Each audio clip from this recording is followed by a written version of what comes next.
नमस्कार मंडळी, श्री स्वामी समर्थ. आपले चॅनल भक्तिभवन मध्ये तुमचे सहर्ष स्वागत आहे. स्वामींची कृपा तुमच्यावर आणि तुमच्या कुटुंबावर सदैव राहावी ही स्वामींचरणी प्रार्थना करते आणि आजच्या व्हिडिओला सुरुवात करते. मंडळी, दत्तगुरु स्वामी महाराज हे आपले गुरु आहेत आणि या गुरूंचा आशीर्वाद आपल्याला मिळतच असतो. त्यांच्या आपण पारायण करत असतो, त्यांची भक्तिभावाने पूजा करत असते. तर उद्या आणि हे दत्तगुरूंचा वास हा नेहमी औदुंबर झाडाखाली हा असतो. त्यामुळे आपण उद्या औदुंबर पंचमी म्हणजे 6 फेब्रुवारी 2026 ला औदुंबर पंचमी आहे. या औदुंबराच्या झाडाला उंबऱ्याचे झाड असेही म्हणतात. औदुंबराच्या झाडामध्ये श्रीपाद श्रीवल्लभ दत्तगुरूंचा वास असतो आणि म्हणून औदुंबर पंचमीच्या दिवशी काय करावे, दत्तगुरूंचा आशीर्वाद आपण कसा मिळवावा, आपल्या अडचणी कशा दूर कराव्यात, तसेच आपल्या घरात कुटुंबात सुख शांती कशी येईल, त्यासाठी काय करावे, ही संपूर्ण माहिती आपण आज बघणार आहोत.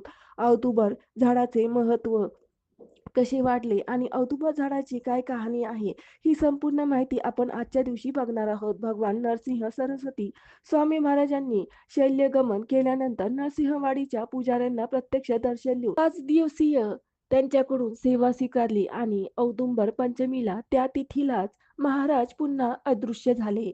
म्हणून वाडीला श्री गुरु प्रतिपदेपासून ते औदुंबर पंचमीपर्यंत मोठ्या उत्साहाने हा महोत्सव साजरा केला जातो. श्री नरसिंह सरस्वती स्वामी महाराजांच्या पादुकांची मध्यरात्री महापूजा होत असते. रात्रभर अनेक वेगवेगळ्या प्रकारचे उपक्रमाने सेवा केली जाते. पहाटे महाराजांचा पालखी सोहळा असतो.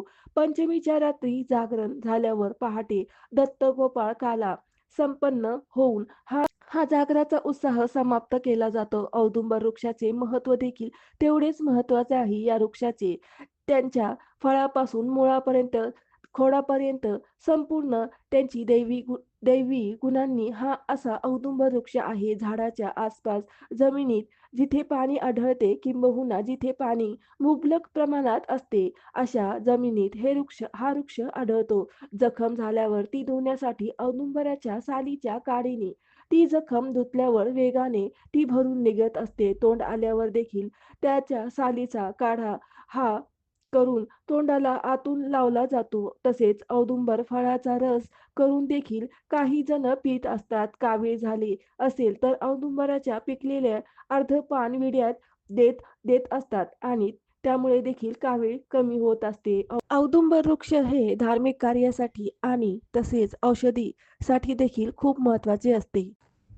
औदुंबराच्या फळाचा रस करून देखील काही जण पीत असतात. कावीळ असेल तर औदुंबराच्या पिकलेल्या अर्धपान विड्यामध्ये देतात आणि कावीळ कमी होण्यासाठी मदत होते. हा वृक्ष औषधी आणि धार्मिक दोन्हीसाठी खूप असा महत्त्वाचा असतो. भगवान श्रीहरी विष्णू नरसिंह अवतार हे घेऊन हिरण्यकशिपाचा वध उंबऱ्यावर बसून केला. त्या राक्षसाचा जेव्हा वध केला तेव्हा भगवान नरसिंहांना जखम झाल्या आणि भगवान विष्णूंच्या नखांना विषबाधा झाली आणि त्यामुळे त्यांच्या नखांची खूप अशी आग होऊ लागली. त्यामुळे तेव्हा माता लक्ष्मीने उंबऱ्याच्या खोडाचा रस त्यांच्या नखांना आणि जखमांना लावला. मग त्या जखमांमधून जी काही वेदना होत होती ती थांबली गेली, अशी पौराणिक कथा आहे. त्यामुळे उंबऱ्याच्या झाडाचे औषधी आणि धार्मिक देखील खूप महत्त्व आहे. औदुंबर पंचमीच्या दिवशी गुरुचरित्रातील अध्यायाचे देखील वाचन केल्याने आपल्याला दत्तगुरूंचा आशीर्वाद मिळत असतो. दत्तात्रय यांची सेवा केल्यामुळे आपल्याला दत्तकृपा प्राप्त होते. आपल्याला सुख शांती समृद्धी मिळत असते. औदुंबर पंचमीच्या दिवशी आपण औदुंबर झाडाची 5 पाने घ्यावीत, पिवळे कापड घ्यावे, हळद घ्यावी, अक्षदा, फुले, गंध, कापूर, साखर, पंचामृत, फळे असतील तर फळे घ्यावीत, नाहीतर खडीसाखर देखील घेऊ शकता. तुम्ही पिवळी मिठाई देखील घ्यावी, पाणी, गंगाजल, पान, सुपारी, नारळ घ्यावे. श्री दत्तगुरूंचा फोटो असेल किंवा श्री स्वामी समर्थ महाराजांचा फोटो असेल तर तुम्ही फोटो घ्यावा आणि पूजेला सुरुवात करावी. पूजा करताना आधी तुम्ही जमिनीवर एक स्वस्तिक काढा. स्वस्तिकवर हळद, कुंकू, अक्षदा अर्पण करा आणि त्याच्यावर पाट ठेवा. पाटावर एक पिवळे कापड अंथरा आणि त्या कापडावर आधी तुपाचा दिवा लावा. तुपाचा दिवा लावल्यानंतर तुम्ही स्वामी महाराजांचा, दत्त महाराजांचा किंवा नरसिंहाचा फोटो असेल तर फोटो तुम्ही तिथे ठेवावा. त्यांना आधी अभिषेक फोटो असेल तर फुलाने करून घ्यावा आणि मूर्ती असेल तर पाण्याने किंवा पंचामृताने दुधाने करून घ्यावा.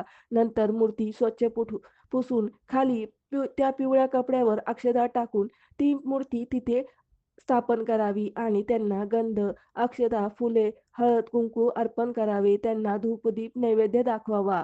नंतर तुम्ही या औदुंबर वृक्षाचे पूजन देखील या दिवशी करावे. औदुंबर वृक्षाच्या झाडाखाली तुम्ही तुपाचा दिवा लावावा. त्या त्या वृक्षाला पाणी अर्पण करावे. दत्त गुरूंच्या मंत्राचा जप करावा.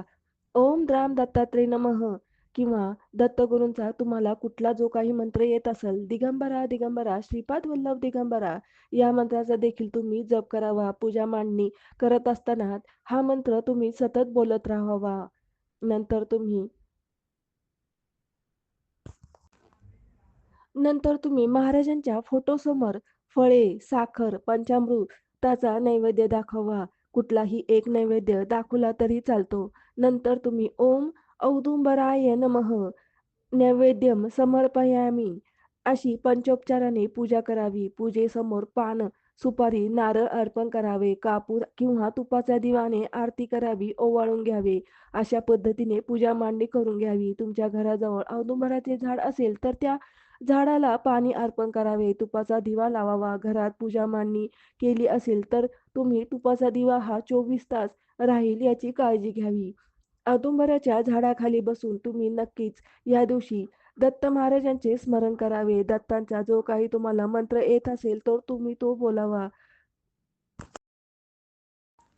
दिवसभरात तुम्ही कधीही हे कार्य करू शकता. या दिवशी तुम्ही गाईला अन्न नक्की द्यावे. कुत्र्यांना खाऊ घालावे.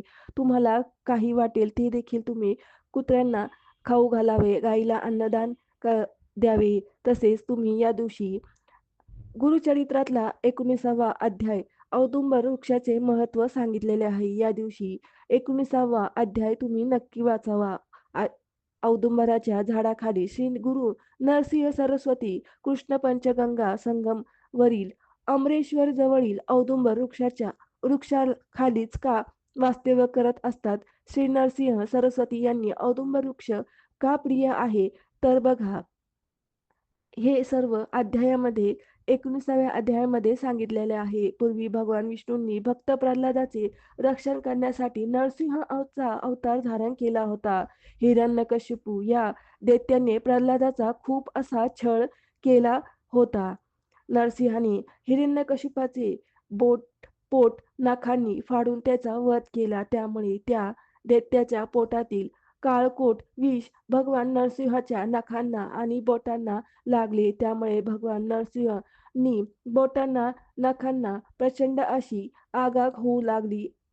खूप अशी व्याधा होऊ लागली. त्यामुळे लक्ष्मी माताने औदुंबराच्या झाडाची फळे आणि औदुंबराच्या झाडाची साले काढून त्याचा काढा तयार केला आणि नरसिंह यांच्या त्या काढ्याला काढ्यामध्ये त्यांची नखे, बोटे ही रोवून ठेवली. त्यामुळे त्यांची बोटांची, नखांची आग ही शांत झाली. विषबाधा ही दूर झाली. त्यानंतर भगवान नरसिंह हे प्रसन्न झाले आणि भगवान नरसिंह आणि माता लक्ष्मीने औदुंबर वृक्षाला वर दिले की हे औदुंबर वृक्ष तुला सदैव वर्षभर असे फळ येत राहील. तू कल्पवृक्ष म्हणून ओळखला जाशील. जे कुणी तुझी सेवा करेल, तुझ्या छायामध्ये बसून नामजप स्मरण करेल, त्याच्या सर्व मनोकामना पूर्ण होतील. तुझ्या दर्शनाने पाप देखील नष्ट होतील.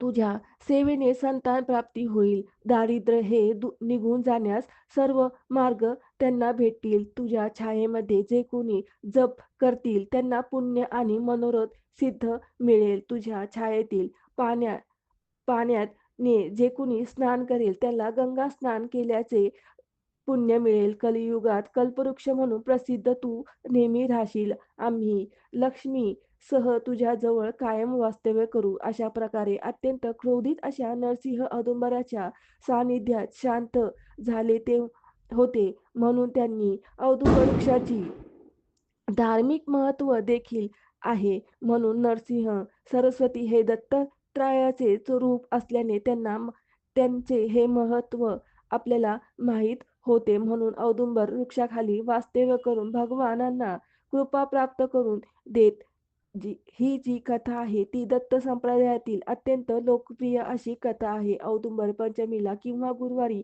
हा अध्याय 19वा अध्याय तुम्ही वाचावा.